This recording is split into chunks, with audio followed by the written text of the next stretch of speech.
want to describe a kind of loneliness that has no good name in India.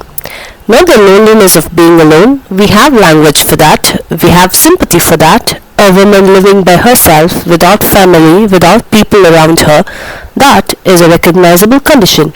We know what to do with it. We offer her presence. We worry about her. The loneliness I want to talk about today is the opposite of that.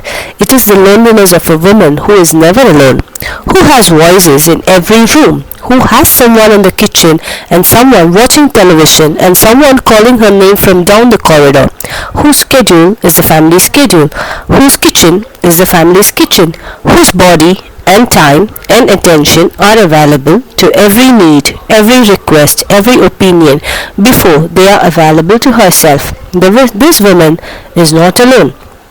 By any external measure, she is surrounded by love, and she is profoundly, quietly, invisible, lonely. I think this is one of the most under-examined forms of suffering in urban and semi-urban India right now, and I want to examine it today. Not as a complaint about joint families, but not as an argument for nuclear living, but as an honest look at what happens to a woman's interior life when the structure around her is arranged entirely around her function and not at all around her personhood. The joint family in India carries enormous cultural prestige. It is held up as evidence of something we do right, the closeness, the continuity, the refusal to abandon the old for the convenience of the new. In a world that has become increasingly atomized and isolated, the joint family is offered as proof that we have not lost something essential. And there is genuine truth in this. The joint family at its best offers a kind of belonging that is real and sustaining.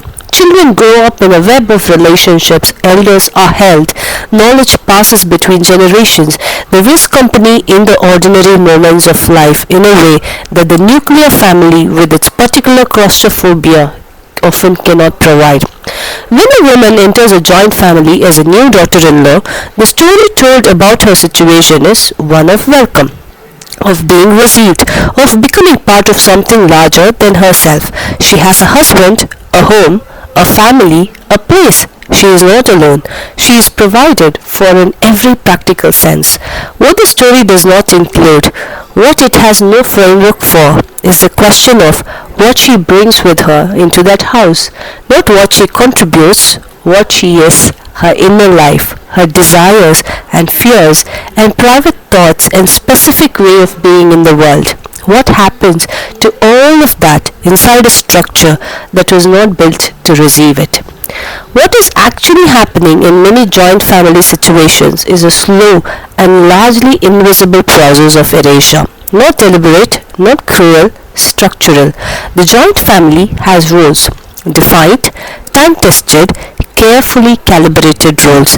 There is a role for the mother-in-law, a role for the father-in-law, a role for the sister-in-law, and there is a role for the new daughter-in-law, which is, in most cases, the most demanding and the least defined in terms of her own needs. She is the one who fits herself into the existing architecture. She is the one who adjusts.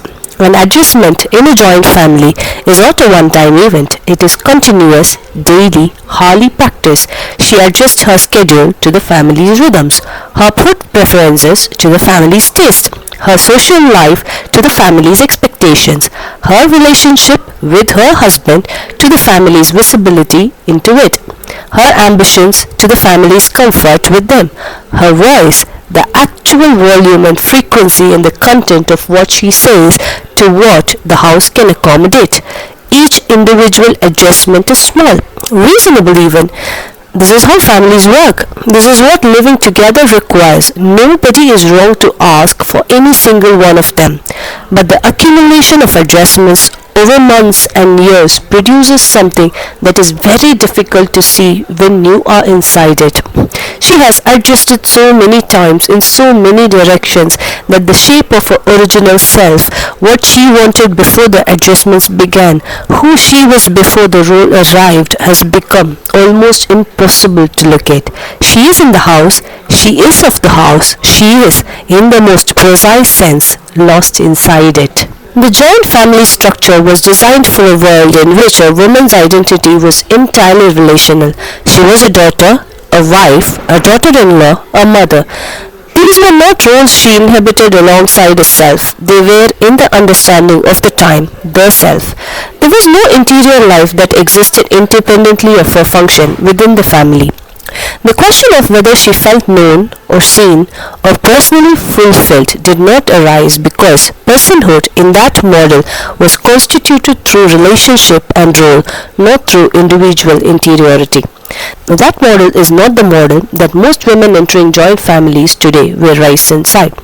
They were raised to varying degrees with a sense of themselves as individuals, with desires that are their own, with an interior life they were taught, however imperfectly, to take seriously, with the outstanding that who they are is not exhausted by what they do for others.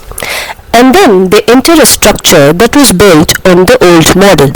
The mismatch is not visible on the surface. The roles look similar. The expectations look familiar. The language used, family, togetherness, adjustment, respect, is the same language that has always been used. But underneath the familiar language is a completely different set of assumptions about what a woman is and what she is owed. The old model assumed that she had no interior life requiring attention. The woman entering today has one, and the structure has not been updated to receive it. This is why the loneliness is invisible. Because from the outside, everything looks correct. She is in a family, she is loved in the way the family unit understands love, she is provided for, the structure is intact. What is not intact is her, and there is no role in the existing script for that problem. The marriage inside the joint family carries a specific burden that the nuclear marriage does not.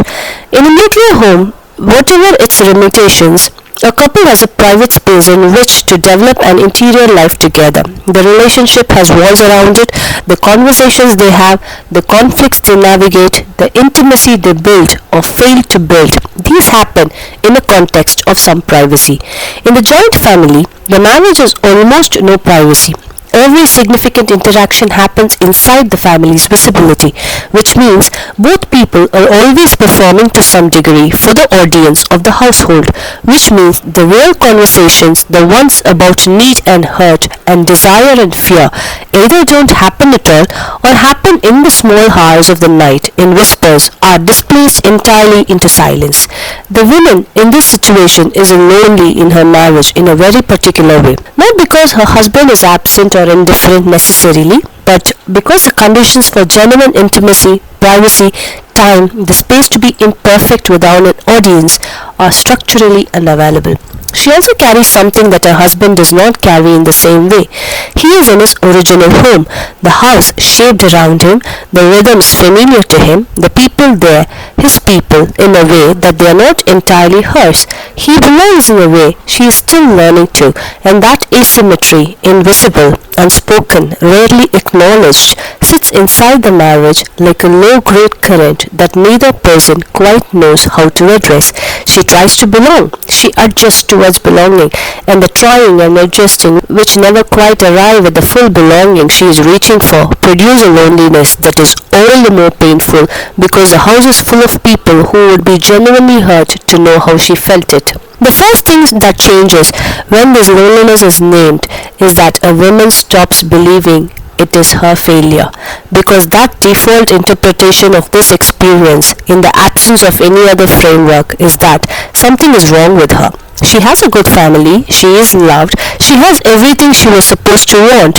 The fact that she is lonely means she is ungrateful or too individualistic or simply not adjusting enough. The solution in this reading is to adjust more. When she understands that the loneliness is structural, that it is produced not by her failure to fit, but by a genuine mismatch between who she is and what the structure was built for, the self-blame begins to dissolve. The problem is not her inadequacy. The problem is a structural gap that nobody designed and nobody intended, and that nonetheless has real consequences for her interior. That shift from personal failure to structural reality is not a small thing.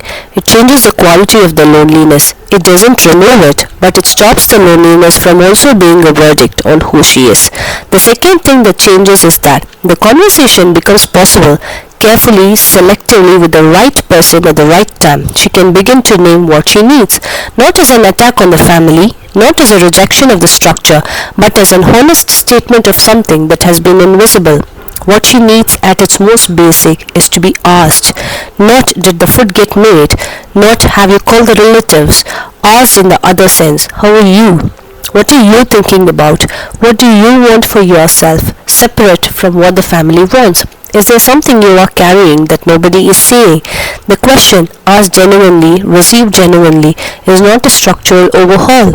It is one person in the house treating her as someone with an interior life worth knowing, and in the right circumstances with the right person that can be enough to change everything. There is a particular image I keep returning to when I think about this. A woman at the center of full house, people moving around her, needs arriving, her name being called, the day organized entirely around her availability to others. And somewhere inside all of that moment, in the part of her that nobody is asking about, a silence, not peaceful, the silence of something that has learned not to expect to be heard. I think this silence is one of the least examined sources of suffering among Indian women right now. Not because it is the most dramatic, it isn't. There are louder forms of suffering, more visible injuries, more obvious injustices, but this one is so pervasive, so normalized, so thoroughly built into the structure of how we organize family life that most women experiencing it don't even have the language to name it as suffering. They just know they are tired. They know that at the end of the full day surrounded by people they love, they feel empty in a way they cannot explain. The emptiness has an explanation. It is the accumulated cost of a life arranged around everyone except yourself. You can be in a full house and still be starving for someone to simply ask, how are you? Not did the food get made, not are the children all right, not has anything been forgotten. How are you? That question, asked with genuine interest and received with genuine attention, is not a luxury. It is what it means to be loved as a person and not only as a function. And every woman in every house in this country deserved to be asked it. What it means to be truly seen. Not as a role, not as a function, not as the person who holds the house, but as yourself, with your specific interior life and your specific needs, is something I have explored in my book, The Love You Deserve. Not in the context of joint family specifically, but in the broader context of what love actually requires. What the difference is between being present in someone's life and being genuinely known by them. And what changes in yourself, in your relationships, when you begin to ask for the second thing rather than settling for the first. If this episode names something you have been living without language for, the book is where I continue it. The details are in the show notes.